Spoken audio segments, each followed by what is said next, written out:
Sau khi điểm qua những thông tin tổng quan về hệ ma, chúng ta đều thấy đây là một hệ ổn ở tấn công, phòng thủ lẫn gây rối. Ok, chào mừng mọi người đã đến với kênh Rampapedia. Rất vui khi được gặp lại mọi người. Mình là Naito, thực tập sinh nghiên cứu về Pokemon. Và đây là cộng sự của mình, Rotom. Hôm nay mình xin gửi đến mọi người video xếp hạng những Pokemon hệ ma tốt nhất hiện nay. Việc xếp hạng này hoàn toàn dựa trên ý kiến cá nhân nên có chỗ nào thiếu sót, rất mong sẽ được mọi người góp ý ở phần bình luận bên dưới. Đây cũng là lời mời gọi dành cho hơn 91% những bạn chưa đăng ký kênh. Hãy nhanh tay đăng ký để không bỏ lỡ những nội dung sắp tới. Không làm mất thêm thời gian nữa, chúng ta hãy cùng vào xem video thôi nào.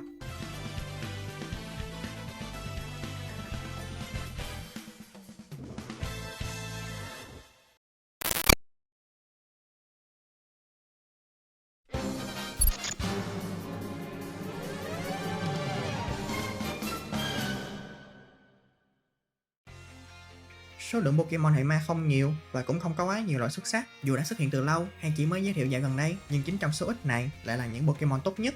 Mở đầu bảng xếp hạng, hạng 8, Shedinja.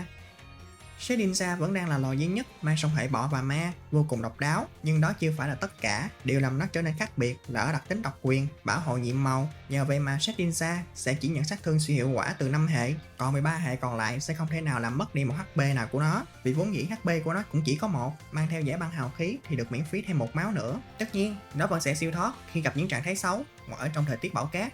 Ấy vậy mà, nó vẫn là một mối đe dọa mỗi khi ra sân. Khi này, những Pokemon như Kyogre, Chansey, Xerneas sẽ chỉ đứng nhìn cái vỏ rỗng này để rồi sẽ bị chính nó tấn công ngược lại. Nhưng kèm theo đó vẫn là một sự rủi ro, bởi vì khi dùng Shedinja chỉ cần tính toán sai thời điểm hoặc dùng lộn chiêu thức thôi sẽ làm mất đi một giọt máu quý báu của nó.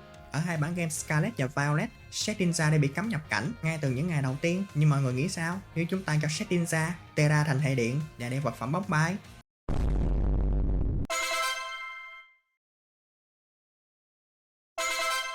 Hạng 7, Dusknoir. À không, mình nhầm, Dusclops mới đúng, xin lỗi Dusknoir nha. Mặc dù chính nhờ bạn mà mọi người mới chú ý tới Dusclops. Nhờ vào việc có cấp tiến hóa, cho nên khi này Dusclops có thể đeo vật phẩm đá tiến hóa, giúp tăng 50% cả hai chỉ số phòng thủ của Pokemon. Từ đó biến Dusclops trở thành một Pokemon thiết lập căn phòng tiểu xảo vô cùng bền bỉ. Nhờ vào hệ ma, một hệ vốn đã tốt ở mặt phòng thủ, yếu thế trước hai hệ và miễn nhiễm được hai hệ.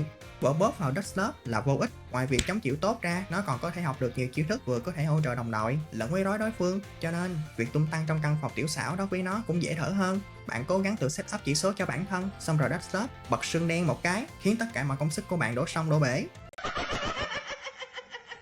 Muốn hồi máu cho bản thân mà còn gây sát thương cho đối phương thì nên sử dụng chia nửa cơn đau. Giữ cho con ma độc nhãn này sống càng lâu chừng nào thì trò vui lại càng lâu chừng đó.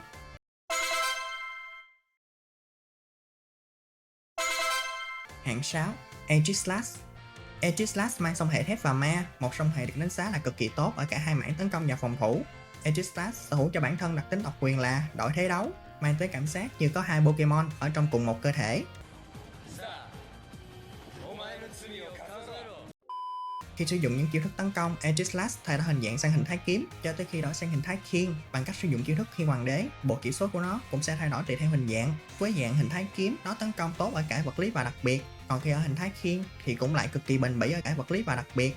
Nên có lẽ vì thế mà nó bị nớp đi chỉ số ở thế hệ 8. Dù vậy cũng không quá nhiều đối với Aegislash cho lắm. Khi này nó chỉ bị mất đi 10 điểm cho mỗi chỉ số tấn công và phòng thủ ở cả hai mảng tùy theo hình dạng. Dùng bó cầu bóng ma, pháo ánh kim gây sát thương đặc biệt, muốn đánh vật lý đã có bóng lén hay gươm thánh. Còn khi ở dạng phòng thủ với chiêu thức Khiên Hoàng Đế, bất kỳ chiêu thức nào chạm vào Aegislash cũng sẽ khiến cho Pokemon thi triển bị giảm đi 2 bậc chỉ số tấn công ở thế hệ 6 và 7, một bậc tấn công kể từ thế hệ 8.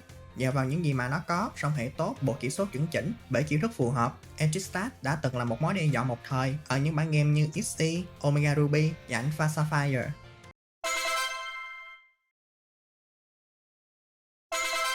Hạng 5, Dragapult. Thêm một đứa con rơi nữa của bộ ba thần long, Dragapult nổi trội nhất ở chỉ số tốc độ và chỉ số tấn công vật lý cao, nên không gì lạ việc Dragapult cực kỳ e dè khi gặp đặc tính hăm dọa. Nhưng nếu chọn đặc tính cơ thể tinh khiết, nó sẽ không phải cần lo lắng gì tới việc bị giảm chỉ số nữa. Hồn ma tập kích có lẽ là chi vật lý hệ ma tốt nhất mà nó có thể tận dụng, dù phải đợi tới 2 lượt mới có thể gây sát thương. Được cái là Pokemon thi triển sẽ an toàn biến mất khỏi sân đấu một lượt, chưa nói là đánh được luôn cả mục tiêu có sử dụng những chiêu thức bảo vệ. Khi còn ở thời đại Dynamax, chiêu thức này sẽ trở thành u hồn cực đại, giảm một bậc chỉ số phòng thủ của tất cả Pokemon đối phương. Chiêu thức độc quyền Rồng Tiêm Kích là một chiêu khá thông minh, chắc có lẽ nhờ vào Drippy. Vì chiêu thức này khi tấn công nhiều mục tiêu thì hit đầu tiên sẽ trúng mục tiêu được chỉ định, hit thứ hai sẽ nhắm vào mục tiêu còn lại trên sân, còn nếu mục tiêu được chọn không nhận sát thương từ đồng tiêm kích thì đứa bên cạnh lãnh đủ cả hai phát. Dù đã cực kỳ nhanh, nó còn có thể học thêm đánh úp để trị những Pokemon khắc chế. Đây còn là chiêu thức ưu tiên nên cứ an tâm là luôn được đánh trước. Dù không còn sử dụng cơ chế Dynamax thì có thể cho Dragapult học Terra bộc phá, Terra thành hệ ma, mang theo băng đô kiên định là đảm bảo nó sẽ tận dụng triệt để chỉ số tấn công vật lý vốn đã cao của mình.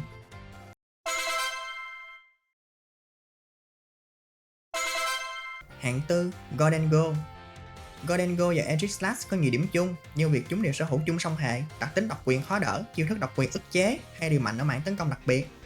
Bộ chỉ số của Gholdengo không phải là vấn đề mà chúng ta cần bàn tới, cái cần nói ở đây chính là cái đặc tính độc quyền của loài này, cơ thể vàng rồng, giúp Gholdengo hoàn toàn nhuyễn nhiễm trước những chiêu thức trạng thái như bài ca tàng lụi, diễn lại, vô hiệu hóa, kể cả khiêu khích đều sẽ tắt điện trước mặt Gholdengo. Tiếp tới là chiêu độc quyền, tiền tuôn như nước, chiêu hệ thép này quy lực tới 120, có thể đánh cả hai mục tiêu, nhưng cái giá đổi lại là chỉ bị giảm đi một bậc chỉ số tấn công đặc biệt. Trong khi đó những chiêu như tuôn quái nhiệt, giáng long tinh mạnh hơn rất nhiều, nhưng chỉ đánh được đơn mục tiêu, lại còn có thể bị trọc vào lúc quan trọng và sẽ giảm tận 2 bậc chỉ số tấn công đặc biệt sau khi sử dụng, một sự phi lý trắng trợn từ Game Freak. Setup bằng ủ mưu, tiền tuôn như nước, quả cầu bóng ma, bảo vệ là những chiêu thường thấy ở Gholdengo, giúp nó dễ dàng trở thành một Sweeper vững chắc. Để mắt kính kiên định kết hợp với Terra hệ thép để tăng sức mạnh sát thương đầu ra, có thể thay bằng khăn hoàng kiên định cũng được. Mang thức ăn thừa, ngọc sinh mệnh hay lớp phủ kim loại cũng là những phương án cho phép là Pokemon này được chôn đám Pokemon đối phương trong cơn mưa tiền.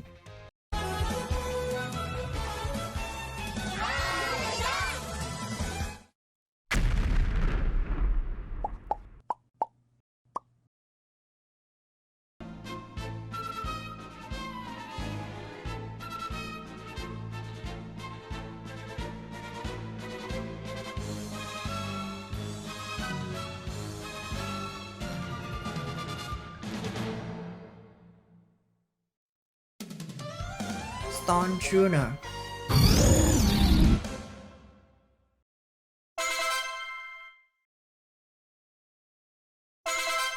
Chưa gì đã tới top 3 rồi, nhưng như mọi khi chúng ta sẽ điểm qua một vài gương mặt triển vọng. Driplim, khi sử dụng hạt tâm linh ở trên môi trường sân tâm linh sẽ giúp cho nó tăng cao chỉ số phòng thủ đặc biệt, đặc tính trút gánh cũng sẽ được kích hoạt để tăng luôn chỉ số tốc độ cho nó. Mimikyu, nhờ vào đặc tính cải trang nên muốn đánh bại một con Mimikyu mang theo giải băng hào khí, chúng ta sẽ cần phải tốn tới 3 lượt chứ không phải 2 lượt như bình thường, cho nên từ thế hệ 8 đặc tính này đã bị bóp. Gengar từng được ưa chuộng rất nhiều nhờ vào đặc tính lơ lửng trước khi đổi sang đặc tính cơ thể ám nguyền, vẫn thôi là Game Freak vẫn cho nó cơ hội tỏa sáng ở hai cơ chế là Mega và Gigantamax.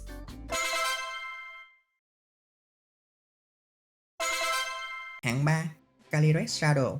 Mọi người có lẽ sẽ bất ngờ khi mình xếp nó ở hạng này, vì nó được xem là một Pokemon tốt nhất lịch sử từng được tạo ra, khi sở hữu cho mình những điểm đặc biệt không giống ai. Chỉ một mình nó thôi mà sở hữu tận 2 đặc tính khác nhau, một cái ngăn cho Pokemon đối phương ăn berry, cái còn lại thì giúp tăng chỉ số tấn công đặc biệt mỗi lần nó đánh gục một Pokemon của đối phương. Tốc độ của nó cũng không phải dạng vừa, nó chỉ chậm sau Regieleki và Deoxys dạng tốc độ, nhanh hơn cả Dragapult và Transient. Và một lần nữa, chiêu thức độc quyền Hảo Linh Thể thật sự rất mạnh, mạnh hơn cả khí công khởi thủy của Kyogre, đánh lại chắc chắn trúng tận cả hai mục tiêu trên sân. Chưa kể hệ ma là một hệ tấn công rất tốt, nó chỉ bị kháng bởi hệ bóng tối và bị miễn nhiễm bởi hệ thường. Nhanh và mạnh như vậy thì tất nhiên cũng có cái gì đó để kiềm hãm nó lại, nhưng có vẻ Game Freak lại bỏ quên vụ này một lần nữa. No, God, please, no, no. Khi mà mảng phòng thủ của nó không hề tệ, chỉ số tấn công đặc biệt lại cực kỳ cao, nó còn có thể tăng cao hơn nữa bằng cách ủ mưu hoặc tĩnh tâm. Gồm hết những gì mình vừa liệt kê thì đích thị Calyrex Shadow là một Pokemon hệ ma tốt nhất rồi còn gì. Nhưng có một sự thật chúng ta cần phải nhìn nhận lại là song hệ siêu linh và ma của nó là một song hệ không thật sự tốt. Calyrex Shadow ngoài việc nhận 4 lần sát thương từ hệ ma và bóng tối, nó không thể gây sát thương lên hệ bóng tối. Đã vậy, bộ kiến thức mà Calyrex Shadow có thể học cũng không quá đa dạng. Terra hệ tiên được xem là cách tốt nhất hiện tại để bảo vệ Calyrex Shadow khi gặp những Pokemon khắc chế cứng.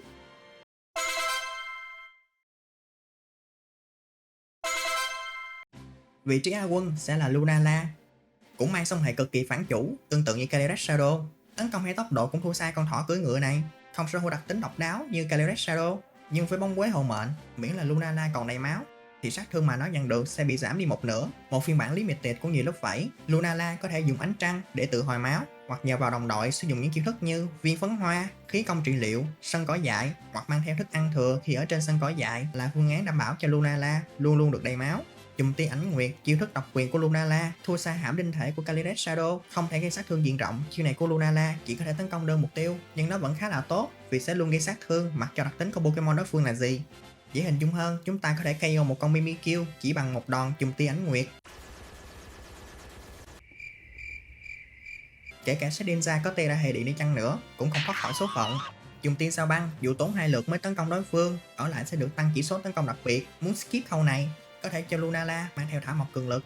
Từ một kẻ luôn sợ hãi khi gặp Incineroar, nhờ vào chiêu thức này, Lunala đã không còn phải sợ gì nữa, mà chính Incineroar mới là kẻ phải bỏ chạy. Nó cũng đã góp mặt trong đội hình ngăn chặn con mèo này, vô địch thế giới lần thứ 5. Lunala vừa có thể tấn công, vừa có thể phòng thủ, đảm nhận luôn vị trí hỗ trợ bằng căn phòng tiểu xảo, phòng vệ diện rộng.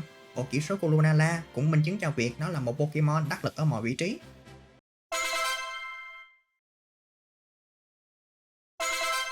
Cuối cùng, quán quân Flutterman. Flutterman là một sự tồn tại phi lý y như các phân loại Pokemon của nó, khi nó không phải là một huyền thoại nhưng lại là đối thủ đáng gờm của đám Pokemon này. Song hệ ma và tiên là song hệ cực kỳ mạnh đến mức phá game. Tốc độ của Flutterman cực kỳ nhanh, đấm lại đau, thủ đặc biệt không hề yếu, bộ kỹ thức học được cũng tốt không kém. Minh chứng cho việc mình vừa nói chính là sự xuất hiện của nó trong hầu hết mọi đội hình kể từ khi thế hệ 9 ra mắt. Nếu lo sợ bị thọt ở mảng thủ vật lý, có thể cho nó mang theo giải băng hào khí. Muốn liều mạng gây sát thương thì mang mắt kính kiên định, cầm theo vật phẩm chuyên dùng của Pokemon nghịch lý là bộ khuếch đại năng lượng. Tăng chỉ số tốc độ để trở thành một support hữu dụng với khiêu khích, Sword Boost, hoặc tăng chỉ số tấn công đặc biệt để càn quét sân đối thủ. Bằng tiên lực trăng, có dịp hạ chỉ số tấn công đặc biệt của chúng nữa. Quần sáng phép thuật, tấn công được 2 mục tiêu. Học chiêu hệ ma quốc dân, quả cầu bóng ma. Còn nếu lo sợ bị hành bởi những con ma khác thì Tera hệ tiên là ưu tiên hàng đầu, rồi núp sau thế thân và cầm theo thức ăn thừa. Mình nghĩ nếu như mà liệt kê thêm nữa những cách tận dụng con ma này thì chắc phải đổi tiêu đề video lần này quá. Flutterman vẫn sẽ là một Pokemon hệ ma tốt nhất từng được tạo ra. Câu này nghe ở đâu rồi ta? Hy vọng trong những thế hệ tiếp theo chúng ta vẫn sẽ được thấy mặt nó trên đấu trường.